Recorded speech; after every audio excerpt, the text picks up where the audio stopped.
Now today I will show you how to create this. It's quite handy when you have events that occur during the year and on a regular basis or non-regular basis. You just give you a very high-level view of what's ahead of you, so you can select any starting point. For instance, here I can put April if I wanted. Put April and it all moves across. I've created 4, but you can create as many as you like. And then they are showing here what else. So I've shaded the weekends, and I'm also putting a border for 2 days date in red here. So you can have 2 days date and an event at the same time. And I'm doing a very basic check to make sure that we don't have the same 2 dates. It's okay to have the same 2 dates, but this way that gives you a heads up, and then you can decide which is the priority that you want when you have the 2 events on the same day. So it's very practical. I like to use it for steering committees or financial reconciliation, for instance, to give me a high-level view of what's ahead of me. So I'll just show you step by step how to do this. Now there's more or less 3 steps to build this. The first step is to build the calendar that will be showing here. And the second step will be to build the event list, which should be somewhere around here. And the first step will be a conditional formatting to show what we have on the event list on the calendar. So we start with the first step, which is to build the calendar. So here I've done a bit of a prep. The starting month starts with the date that we have input here. So you can put anything, it doesn't really matter which day, as long as it's the month that you want. For instance, here I could put 5th of April, it'd be the same thing. There you go. So this is how it works. So here you start with April and you finish with March, which is 12 months.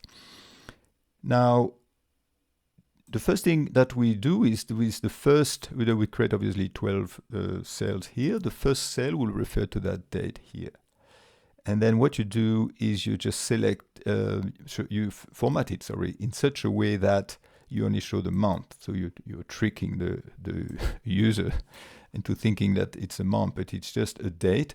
But you just put a custom format here with 3 M's, MMMs, and I will show you only the month. The cell below, you just put the e-date of this, of that date, with a 1 after. So what does that e-date mean? That means that you just add 1 month e-date of the date above, and you just put 1. It's 1 month. So if I put 2 here, that will be 2 months, but it's not what we want. We just want 1 month. Here you go. And then we can just drag it all the way down, and here you go. So you have your list of months.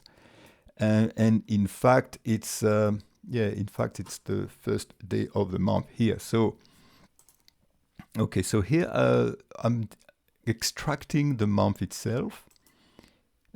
So it's the month of C4, the month of that date here. So this way that gives a visual here as well. So I just go drag that all the way down. So here you have the month in number, and then you have the month in character. We build this calendar here. So the way you have to do it, you take 31 cells, of course, and then on the 12 rows, you will worry about the weekends. I've highlighted the weekends here. We can worry about that later on. But the first thing to do is to go to the top left cell and input this formula here. So what I'm doing here is as we've already built this, which is the same date as this one. What I'm doing here is I'm creating the first day of the month. So here I'm doing the date. Date allows you to create a date. So here I'm just saying this is I take the year and the month of this cell here, and I'm just put 1 in the end, which means this is the first day of the month. Up. And then the next cell I do a little formula here. So I'm going to do this first all the way down. So this will do it for the first row. So that will bring down the first day of the month for all this month here. So this is step 1. Step 2, I need to bring this. So it's not just a matter of adding 1, because towards the end, then you will be going on to the next month. So I need to do some, to check some things first. So the first thing that I'll check first if the cell on the left is not blank. If it's blank, we don't do anything, we just leave it blank. The second thing that I check is I'm checking if we're still within the same month. If we are still within this month here. So if we're still within the month, then I keep adding. And if we are here, for instance, will be in May. So there will be a different month. So what I do is I just put a blank here. So in other words, put the first day of the month here and after add until the month of the date is different. And yes, it even works in February. Look. Okay. So that's it. And then once you've done one row, we just drag it down all the way down. Okay, so there is some conditional formatting that I've done here for weekends and for today's date, but we'll have a look at all the conditional formatting towards the end. Now, step 2. I believe we are in step 2 now. I just creating this small table here. That's a short table. As I want to have it just under the calendar, I'm doing some merging. So here, for instance, I use 3 cells and I merge them. Merge the 3 cells, so this way I have room for the date, otherwise the date will not show. And then I have 4 here. As mentioned, you can have as many as you like, but you need to put more formulas in the conditional formatting. I've selected some random colors here, which I hope are not looking too ugly on the calendar. And that's just for info here, so it's just hard-coded colors. And here I just can put dates. For instance, here I have finance reconciliation to be done on those days, steering committee to be done on those days, holidays, and pay days here. So it could be work or not work, whichever you want to put. Now, there is just, so here it's just headings and dates. There's just one thing to mention here is I have done a check here. So if I go into the conditional formatting, I check the duplicated values here. So here I have obviously one too many. I don't need this one. I delete this rule. So here I'm just selecting the table here. Hang on. Just selecting the table. Make sure that all the table. And and I'm using the duplicate value stuff, which I don't use often, but it seems to be working. So why not? Format only unique or duplicate values. Might as well use the power of Excel, and then you just format it whichever way you want. Put an aggressive red here. All a lot of fun. Okay, so you apply. Okay, and this is highlight. Hey, you have holidays on your financial reconciliation. Is that okay? Okay, so you can have a look. And then when you do the conditional formatting, you can decide which one is a priority. Ooh, tough one. Holidays or financial reconciliation. So this is step 2. Step 2 is easy. You decide your colors and just put them here. So at the moment, it's just things that I've selected on this. But like everything, you can change this along the way. Now, for the big one, the conditional formatting, which is step 3, I believe. Now, before we go there, at the top, I've merged everything here. We know we don't have months beyond 31, so just selected a lot of cells. I'm using the same blue as it, just deeper, and I'm merging everything. So here I am into the cell, which is, when is it? Turquoise, and I'm putting it quite dark. Now, I'm selecting everything, and I go under conditional formatting, and I'm going to create new rules. So I've already created them, so I don't spend too much time fumbling. I can show you. So the first one I have here is today, and it's, I'm just going to edit the rule. Format only cells that contain, so dates occurring, and today, I have today here. So it's beautiful, actually. This is something that sometimes we do things manually until you realize that Excel can do it for us. So format only, dates occurring, today, yeah, that's it. And here I've put a red. Would that work if I put something maybe a bit thicker? Oh, doesn't let me put anything thicker.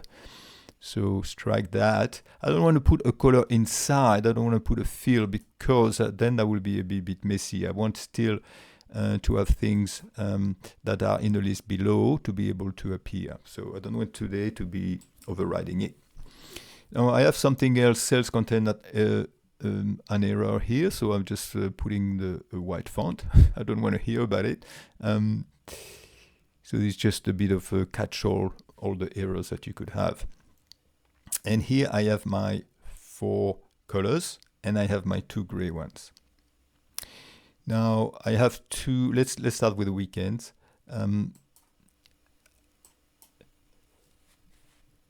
So this is actually something that I've done, but I don't really need to do it now. I just wanted to have alternating month, so I was checking if the month is even or not to give a different gray. But what you can do here instead, just strike that. Look at this. The weekday is greater than 5. So, and if the grid day is greater than 5, that you know that you are on a weekend, and you do this. So if I remove this one, that should be all good. Okay. So because Excel has day numbers. And 6 and 7 are Saturday and Sunday, I believe, depending on where you are. But this is how it works on my system here. So I have the weekend shown here. So this is the way you do it. If the day is greater than 5, you put some gray. Now, for the colors themselves, 4 colors. First of all, I check that here there's E4, that's because that's a top left, sorry. So this is what we always do. We always need to select the top left to check things out. So if the top left is, there is something in the cell itself. So here I do a COUNTIF of the table here, COUNTIF and of this here. And this is a trick that I'm using to check if the date here is part of this. So I'm doing a COUNTIF into this. If it's greater than 0, that means it's found the date. And what happens if he finds the date? Then he puts this formatting here. So that's a bit of a trick. I'm just counting how often it is. If it's more than 0, that means there's 1 or 2. So therefore, I can format the cell. And the only thing that changed is really, I'm checking here the T, which is the first one here, which is for the holidays. I better cancel this because that's going to... And if I go to the other one, for instance, it's a W. So as the cells are merged, you still need to make sure that it takes the one on the left here. So here, this is for paydays, for instance. And to do a COUNTIF on the W here. If you find something, then greater than 0, and that's done. So how are we traveling here? I think we are done. Just a couple of things to close off. I have put some very light gray borders here. If you don't know how to do it, you go into more borders. And then you select a light gray here, and you just put borders across it. Actually, here I'm not sure if it's the best choice, but I'm going to leave it this way. Here, same light gray borders. It's a bit of a trade-off between wanting to show the weekends and not having them overwhelm the grid. So this is what I came up with. And the formatting for this, I'm just alternating 2 tabs of blue here to show this. Now, as I haven't created any new colors, I've been using the colors that are from the theme color here. It should work. I should be able to go into page layout, and if I slide the cursor across, that should be able to show me a wide variety of colors, more or less elegant, I have to say. But this one, for instance, is a bit in your face, but the one I like usually is the blue 2. Doesn't really work in this way, but orange, the reds also be a bit aggressive. I mean, you can change it from day to day, I suppose, but I like a lot of those. So the marquee, the median is pale colors. It works sometimes, maybe not as much here. Aspect. Now this one is not bad. This one is actually quite good. I like it. Slipstream you can use. Actually, slipstream, I might just keep it here. Okay, so here you go. So this is made using the new Office. If you still under Office 2022, there's nothing wrong with you, but it just show you different colors. And I have some personal ones here that don't seem to be responding to treatment. Okay, so all the best with this. Let me know in comments if you have questions, but I found that very useful. But more in the optic of something that doesn't happen too often during the year, obviously. I mean, you could go a bit more granular and have a proper calendar, but I think for me this is more than enough. Here you go, I'm going to stay with this one, actually. But there is gray on the left. Yeah, gray and green. Okay, good luck with it.